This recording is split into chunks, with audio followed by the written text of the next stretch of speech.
अस्सलाम वालेकुम everyone, welcome back to my channel. उम्मीद करती हूँ कि आप सब खैरियत से होंगे। आज हम बनाने वाले हैं करेले एक नए अंदाज में, चिकन अचारी करेला। बहुत ही यमी बनता है, ज़रूर ट्राई कीजिएगा। बहुत आसान तरीके से बनाऊंगी ताकि सारे आप मेरे व्यूअर्स इसे बना सकें।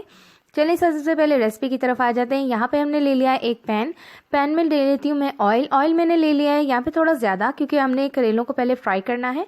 ऑयल अवेलेबल नहीं है कोई बात नहीं, आप घी का इस्तेमाल कर लें, घी को थोड़ा गर्म कर लें। लेकिन ऑयल हो या घी हो, इन्हें पहले आपने थोड़ा सा मीडियम फ्लेम पे गर्म करना है। उसके बाद आपने इसमें करेले डाल के फ्राई करने हैं। करेलों को कट मैंने पहले से कर लिया था, लेकिन मैं आपको तरीका बता देती हूँ। आपने इन्हें धोना है, धोने के बाद इसे अंदर से साफ करना है और अच्छे से कट कर लेना है। बहुत से लोग इसका ऊपर से छिलका उतार लेते हैं, जिससे इसकी सारी ग़िज़ायत खत्म हो जाती है। लेकिन कुछ लोगों का मानना है कि अगर हम इसका ऊपर से छिलका उतारेंगे तो इसकी कड़वाहट खत्म हो जाएगी, जबकि ऐसा नहीं होता। अगर आपको कड़वाहट खत्म करनी है तो आप इसे नमक लगा के थोड़ी देर के लिए रख सकती हैं। उसके बाद इसे धोएं और दोबारा से जैसे बाकी प्रोसेस मैं कर रही हूँ आप वो कर सकती हैं। इसके अलावा यहाँ पे हम करेलों को फ्राई कर रहे हैं। फ्राई हमने इस हद तक करना है जब तक कि अपना कलर चेंज ना कर लें और अपना साइज चेंज ना कर लें। देखिए इन्होंने अपना कलर चेंज कर लिया, लेकिन अभी इसका भुनने का प्रोसेस अभी बाकी है।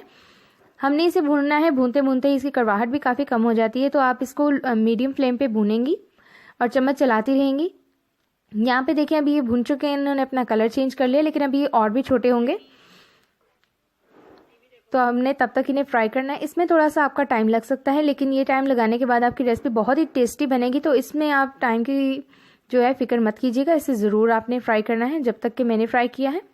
यहाँ पे अब हमारे करेले फ्राई हो चुके हैं, देखिए कितने छोटे छोटे से हो चुके हैं। अब हम इन्हें एक प्लेट में अलग निकाल लेते हैं। यहाँ पे हमने ले ली है राई, इसके अलावा हमने ले ली है कलौंजी आधा चम्मच के करीब, क्योंकि हम इसे अचारी अंदाज में बना रहे हैं तो ये दो चीज़ें जो हैं बहुत ही ज़रूरी हैं। इसके अलावा हमने इसमें डाल लिया है ज़ीरा मैंने डाला है 1 छोटा चम्मच।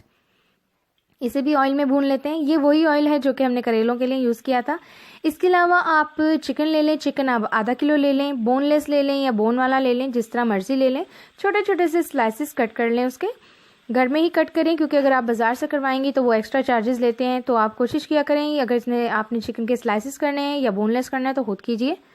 चिकन को भून लेते हैं मीडियम फ्लेम पे। चिकन को तब तक भूनेंगे जब तक कि अपना कलर चेंज नहीं कर लेता और अच्छे से पक नहीं जाता। चिकन मेरे ख्याल में भूनना तो हर किसी को ही आता है, इसे भूनने में थोड़ा सा टाइम लगता है बनिस्बत करेलों के। खाना बनाते हुए कोशिश कीजिएगा कि आप लकड़ी का चम्मच इस्तेमाल करें, इससे खाने में काफ़ी अच्छा टेस्ट आता है।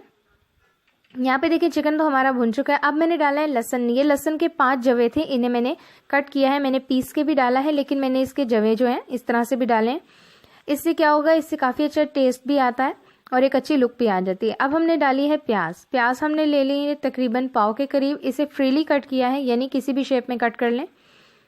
तो कट करने के बाद हमने प्याज डाली है चिकन को भूनने के बाद। यहाँ पे देखिए प्याज मेरी सौटे हो चुकी है, ये काफ़ी नरम हो चुकी है। अब मैं डाल रही हूँ लहसुन अदरक का पेस्ट 1 चम्मच के करीब। मैंने इसमें पेस्ट शामिल कर दिया, पेस्ट को भी अच्छे से भून लिया है। अब यहाँ डाल रहे हैं टमाटर मैंने ले लिए हैं 4, फ्रीली कट किया है। इसके बाद डाल रही हूँ मैं कुटी हुई लाल मिर्च 1 बड़ा चम्मच। इसके अलावा मैंने थोड़ा सा डाला इसमें चाट मसाला। नमक डाल लिया है 1 छोटा चम्मच। नमक आप अपने हिसाब से डालें, जितना आपके घर में खाया जाता है आप उतना नमक इसमें ऐड करें। अच्छे से भूनें और अब अपनी फ्लेम जो है थोड़ी सी कम कर लेनी है चूल्हे की।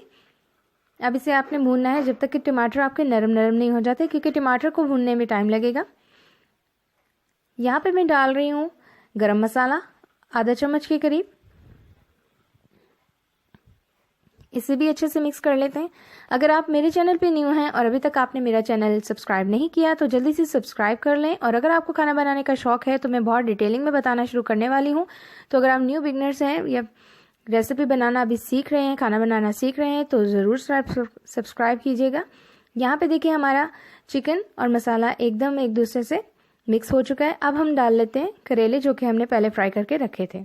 ये वीडियो मैं थोड़ी सी डिटेल में इसलिए बना रही हूँ क्योंकि करेले बनाना थोड़े से मुश्किल होता है, क्योंकि बहुत से लोग होते हैं कहते हैं हमारे करेले टेस्टी नहीं बनते हैं, तो उनके लिए वीडियो थोड़ी सी डिटेलिंग में है। यहाँ पे करेले डालने के बाद आपने इसे भूनना है, फ्लेम आपने मीडियम रखनी है। करेलों को भूने ताकि जो मसाला है ये करेलों में भी जज्ब हो जाए। इसे भुनने में थोड़ा सा टाइम लेंगे। अब हमने इसे कवर कर देना है। कवर करने के बाद आप इसे 10 मिनट तक की स्टीम देंगे, क्योंकि हमारा चिकन ऑलरेडी पका हुआ है, करेले भी हमारे अच्छे से पहले से फ्राई थे। ये हमने क्यों किया है, ताकि इन करेलों में अच्छे से मसाला जज्ब हो जाए जो कि हमने चिकन को लगाया था। देखिए यहाँ पे एकदम तैयार हो चुके हैं। मैं आपको सर्व करके दिखा देती हूँ। लीजिए, हमारे अचारी स्टाइल में चिकन करेला एकदम तैयार है। वीडियो पसंद आए तो लाइक ज़रूर करें। Thanks for watching. अल्लाह हाफिज़।